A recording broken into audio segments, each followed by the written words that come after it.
Hello friends, स्वागत है आप सभी का जीके स्टडी में। दोस्तों, आज हम लोग का टॉपिक है केंद्र राज्य संबंध। इसके अंतर्गत जितने भी वन लाइनर प्रश्न होगा सभी को हम लोग देखेंगे, जो आने वाले सभी एग्जाम के लिए अति महत्वपूर्ण है। तो चलिए हम लोग स्टार्ट करते हैं। पहला प्रश्न है, भारतीय संविधान के अंतर्गत संघ और राज्यों के बीच शक्तियों का विभाजन किसकी प्रेरणा पर आधारित है? तो ये आधारित है कनाडा के। संघ और राज्यों के बीच शक्तियों का विभाजन किसकी प्रेरणा पर आधारित है? कनाडा के। आगे है, किसका अनुसरण करते हुए भारत का संविधान राज्यों का संघ शब्दावली का प्रयोग करता है? तो ये करता है सोवियत संघ का। किसका अनुसरण करते हुए भारत का संविधान राज्यों का संघ शब्दावली का प्रयोग करता है? सोवियत संघ का। नेक्स्ट है, संघ सूची, राज्य सूची तथा संवर्धित सूची का विस्तृत उल्लेख संविधान की किस अनुसूची में किया गया है? ये किया गया है 7वीं अनुसूची में। संघ सूची, राज्य सूची और संवर्धित सूची का उल्लेख कहाँ है? 7वीं अनुसूची में है। आगे प्रश्न देखेंगे, भारतीय संविधान में तीनों सूचियों से संबंधित व्यवस्था कहाँ से ली गई है? तो ये व्यवस्था ली गई है ऑस्ट्रेलिया के संविधान से। संविधान में तीनों सूचियों से संबंधित व्यवस्था कहाँ से लिया गया है? ऑस्ट्रेलिया के संविधान से लिया गया है। सरकारीय आयोग की सिफारिश का संबंध किससे है? केंद्र और राज्यों के बीच संबंधों से। सरकारीय आयोग का संबंध किससे है? केंद्र और राज्यों के बीच से। नेक्स्ट है, केंद्र राज्य संबंध पर 1971 में राजमन्नार समिति किस रूप राज्य के द्वारा गठित की गई थी?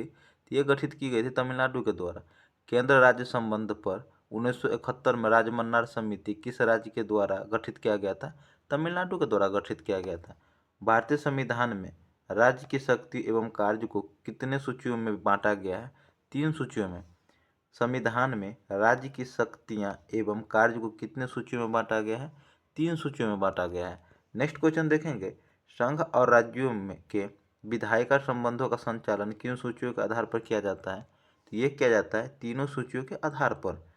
संघ और राज्यों के विधायिका संबंधों का संचालन किन सूचियों के आधार पर किया जाता है? तीनों सूचियों के आधार पर किया जाता है। भारतीय संविधान में अवशिष्ट अधिकार है केंद्र के पास। अवशिष्ट अधिकार किसके पास है? केंद्र के पास है। भारतीय संविधान के अनुसार अवशिष्ट शक्तियाँ किसको सौंपी गई है? संघीय संसद को। संविधान के अनुसार अवशिष्ट शक्तियाँ किसको सौंपी गई है? संघीय संसद को सौंपी गई है। अवशिष्ट विषयों पर विधि निर्माण का अधिकार किसे प्राप्त है? संसद या संघ को। अवशिष्ट विषयों पर विधि निर्माण का अधिकार किसे प्राप्त है? संसद या संघ को प्राप्त है। आगे प्रश्न देखेंगे। आगे प्रश्न है, संघ सूची के विषयों पर विधि निर्माण का अन्य अधिकार किसको प्राप्त है? संसद को। संघ सूची के विषयों पर विधि निर्माण का अन्य अधिकार किसको प्राप्त है? संसद को प्राप्त है। राज्य सूची के विषय पर विधि निर्माण का अन्य अधिकार किसको प्राप्त है? राज्य विधानमंडल को। विधि निर्माण पर अन्य अधिकार किसको प्राप्त है राज्य सूची में? राज्य विधानमंडल को। संवर्धित सूची के विषयों पर विधि निर्माण का अधिकार किसको प्राप्त है? संसद तथा राज्य विधानमंडल दोनों का। संवर्धित सूची के विषय पर विधि निर्माण का अधिकार किसको प्राप्त है? संसद तथा राज्य विधानमंडल दोनों को। नेक्स्ट है, यदि संवर्धित सूची के विषय पर राज्य विधानमंडल द्वारा निर्मित अधिनियम उसी विषय पर संसदीय अधिनियम परस्पर विरोधी हो तो संसदीय अधिनियम राज्य अधिनियम पर अभिभाषी होगा। क्या होगा? संसदीय अधिनियम राज्य अधिनियम पर अभिभाषी होगा। नेक्स्ट प्रश्न देखेंगे, किन स्थितियों में संसद राज्य सूची के विषय पर विधि निर्माण कर सकती है? तो ये कर सकती है आपातकाल की स्थिति में, राज्य में संवैधानिक तंत्र की असफलता की स्थिति में, अंतर्राष्ट्रीय संधि को लागू करने की स्थिति में। किन स्थितियों में संसद राज्य सूची के विषय पर विधि निर्माण कर सकती है? आपातकाल की स्थिति में, राज्य में संवैधानिक तंत्र की असफलता की स्थिति में, अंतर्राष्ट्रीय संधि को लागू करने की स्थिति में।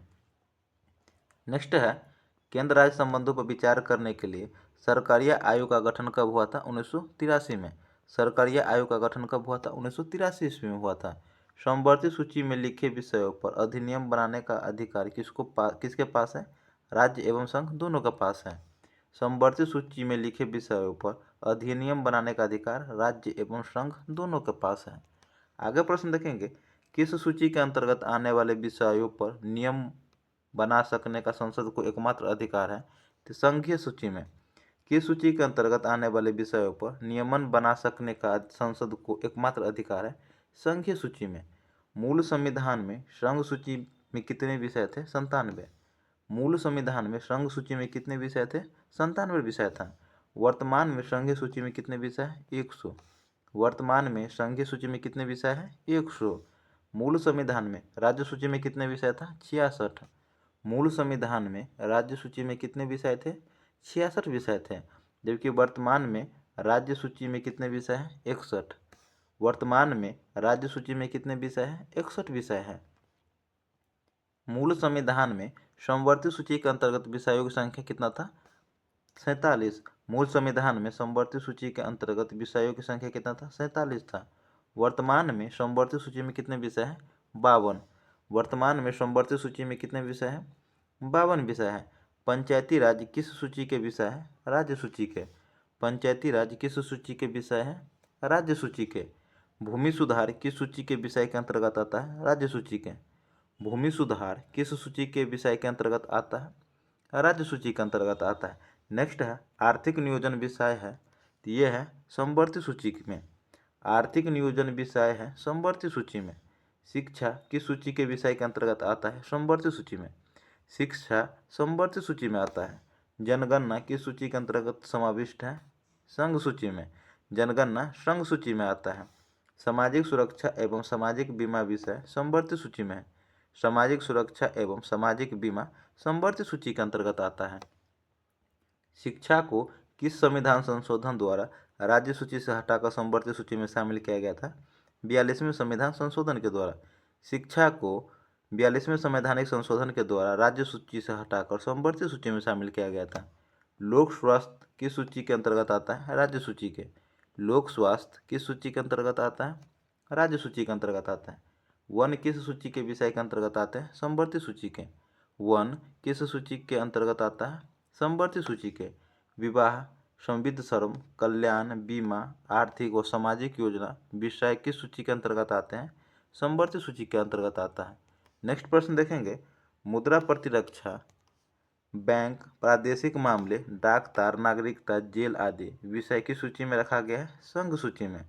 मुद्रा प्रतिरक्षा, बैंक, प्रादेशिक मामले, डाक तार, नागरिकता, जेल आदि संघ सूची में शामिल किया गया है। पुलिस, न्याय, जेल, स्वास्थ्य, कृषि, सिंचाई आदि राज्य सूची में शामिल है।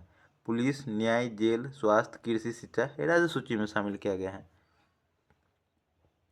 42वें संवैधानिक संशोधन द्वारा वन, शिक्षा, प्राणी का संरक्षण और नाप तौल को राज्य सूची से हटाकर किस सूची में स्थानांतरण किया गया था? समवर्ती सूची में।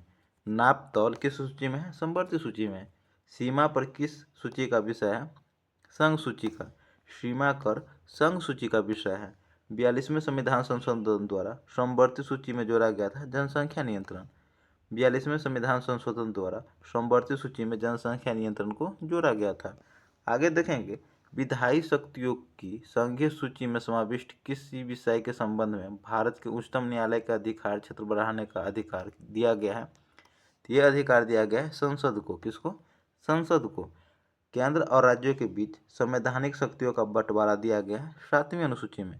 केंद्र और राज्यों के बीच संवैधानिक शक्तियों का बंटवारा दिया गया है 7वीं अनुसूची में दिया गया है। रेलवे भारत के संविधान में कौन सी सूची में आता है? केंद्रीय सूची में। रेलवे केंद्रीय सूची में आता है। आगे प्रश्न देखेंगे, भारत की राजभाषा। तो पहला प्रश्न है, भारतीय संविधान के कौन सी अनुसूची में राजभाषा का उल्लेख है? 8वीं अनुसूची में।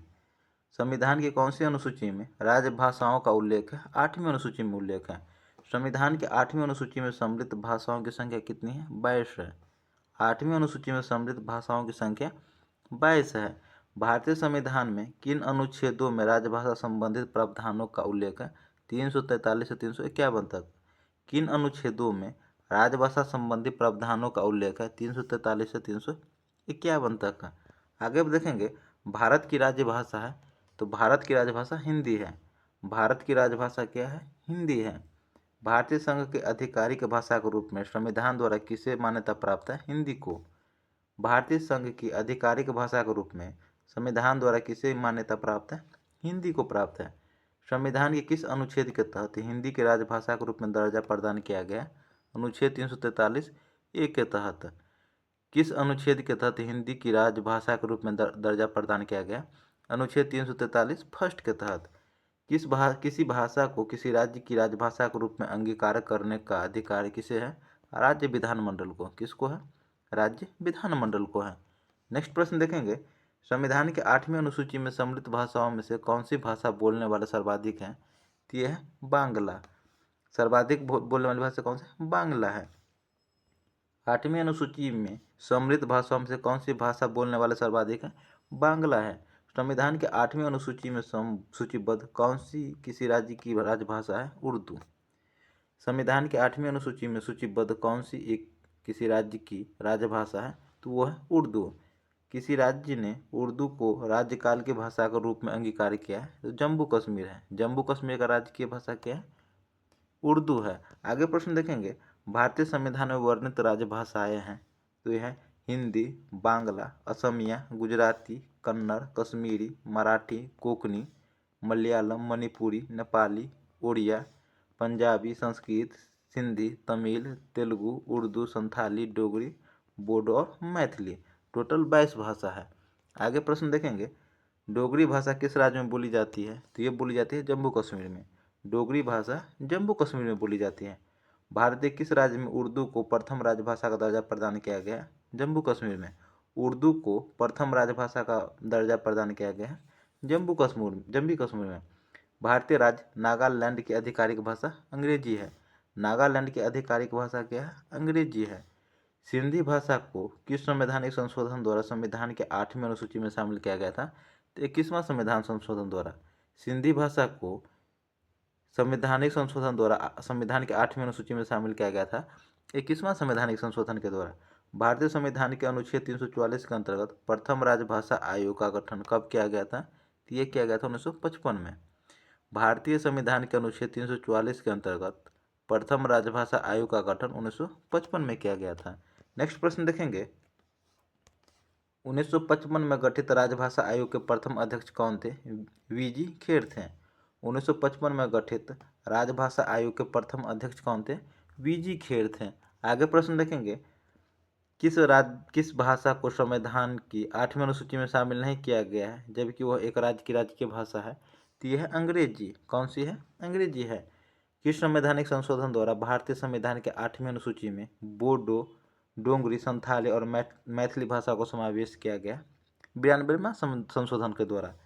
किस संवैधानिक संशोधन द्वारा भारतीय संविधान के 8वीं अनुसूची में बोडो, डोगरी, संथाली और मैथिली भाषा का समावेश किया गया? 92वें संशोधन के द्वारा। नेक्स्ट है, संविधान के किस अनुच्छेद में यह व्यवस्था किया गया है कि प्रत्येक राज्य शिक्षा के प्राथमिक स्तर पर मातृभाषा में शिक्षा की पर्याप्त सुविधा का उपलब्ध कराने का प्रयास करेगा? अनुच्छेद 350 में। किसमें? अनुच्छेद 350 में। तो दोस्तों हमारा टॉपिक कंप्लीट हुआ। हम 2 टॉपिक आज कवर किए हैं। ये टॉपिक कैसा लगा हमें कमेंट करके जरूर बताइएगा। सेशन अच्छा लगा हो तो लाइक कीजिएगा, कमेंट कीजिएगा और चैनल पर नहीं तो सब्सक्राइब कीजिएगा। मिलते हैं नेक्स्ट टॉपिक में, तब तक के लिए जय हिंद, जय भारत।